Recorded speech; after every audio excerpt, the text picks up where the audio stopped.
Assalamualaikum warahmatullahi wabarakatuh. Bagaimana anak-anakku sekalian? Semoga kita senantiasa dalam keadaan sehat walafiat, ya. Oke, ya, kita kembali lagi kepada pembelajaran BK. Materi kita kali ini yaitu mengenai cara belajar efektif dan efisien. Oke, baik ya nak ya. Oke, apakah tujuan dari pembelajaran ini? Tujuannya itu dapat memahami hakikat belajar, memahami faktor-faktor yang mempengaruhi hasil belajar, serta cara belajar secara efektif dan efisien. Oke ya, ada apersepsinya. Apa sih apersepsi dari pembelajaran yang efektif dan efisien? Ya nak ya. Pada saat ini pendidikan di negara kita belum menunjukkan hasil yang maksimal, ya. Padahal perkembangan teknologi di negara kita dari tahun ke tahun semakin pesat. Mengapa bisa demikian? Salah satunya karena orang-orang di sekitar kita lebih banyak menggunakan alat-alat elektronik. Ya, bukan karena menjadi sumber belajar untuk mencari ilmu, melainkan hanya untuk mencari hiburan dan kesenangan. Ya, untuk fun aja. Oleh karena itu kita harus belajar dengan giat secara efektif, efisien, serta menggunakan banyak sumber belajar, salah satunya internet, ya, agar kita bisa menjadi sukses, ya, nak, ya. Apalagi sekarang sudah kita serba melakukan dunia digital, ya. Pembelajaran kita juga bisa dengan daring, ya. Oke, ya. Apa pengertian belajar? Ya, belajar adalah suatu aktivitas yang dilakukan secara sadar untuk mendapatkan sejumlah kesan, ya, dari bahan yang telah dipelajari. Ini menurut Bari Jamara, ya. Kemudian lagi, belajar dapat didefinisikan sebagai proses di mana tingkah laku ditimbulkan atau diubah melalui latihan dan pengalaman, ya, menurut James O. Whittaker.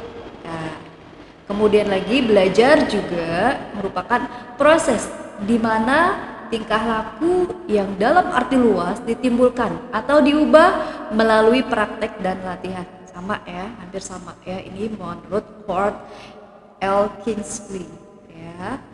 Oke, ya. Faktor yang mempengaruhi hasil belajar itu apa saja? Yang pertama itu faktor internal. Ya. Faktor internal itu apa saja? Fisik, jasmani, ya, psikis, ya, kemauan yang utama. Kemudian ada juga IQ, minat dan motivasi. Nah, ini diantaranya faktor-faktor yang mempengaruhi hasil belajar kalian. Oke, ya. Selain itu juga ada faktor eksternal, ya, di mana hal-hal yang mendukung diantaranya sarana dan prasarana serta lingkungan yang mendukung dalam proses belajar tersebut. Oke, ya. Di sini ada 3 hal yang mempengaruhi belajar efektif. Yang pertama yaitu belajar mandiri, yaitu sebuah konsep pembelajaran atas inisiatif sendiri, bukan belajar sendiri. Ya, inisiatif sendiri. Untuk apa? Untuk mau belajar. Tadi sudah ada ya, di depan kita sudah sampaikan ada niat untuk belajar. Kemudian lagi ada media belajar. Media belajar merupakan sebuah sarana yang akan membantu kita dalam belajar, ya. Karena kita bisa membaca dari media itu sehingga kita bisa memahami hal tersebut. Nah, ini juga butuh ya kita cari sesuai yang akan kita pelajari. Itu. Kemudian bagaimana strategi atau cara belajar, ya. Strategi belajar efektif itu sangat penting dalam mencapai prestasi belajar yang ingin dicapai. Beberapa waktu lalu sudah Ibu sampaikan, ya nak ya, bagaimana cara belajar, strategi belajar yang efektif. Nah, itu sudah yang Ibu sudah pernah sampaikan, ya. Tentunya sesuai dengan gaya belajar kalian. Nah, di sini Ibu uraikan lagi, ya, cara belajar efektif dan efisien. Yang pertama itu siapkan buku-buku materi pelajaran. Ini adalah termasuk di antara media. Ya, disusun dengan rapi ya di atas meja belajar sehingga tidak membuat kalian pusing nanti ya. Kalau bukunya berserakan itu mungkin nanti bisa membuat kalian tidak fokus. Kemudian lagi mulailah pelajari buku paket ya atau buku catatan untuk jam pertama dan seterusnya. Ya, coba dibuka lagi materi pelajaran-pelajaran yang memang kalian butuhkan pada saat itu. Jangan terlalu lama membaca buku ya. paling tidak sekitar 20 menit karena konsentrasi kita ada di rentan waktu tersebut. Oke ya. Kemudian lagi pahami setiap alinea yang kalian pelajari. Ya, setiap alinea materi yang dipelajari, buat catatan-catatan penting dalam buku kalian. Jika belum dimengerti, bisa tanyakan ke guru, ya, musyrif atau musyrifah ataupun teman-teman kalian yang mengerti.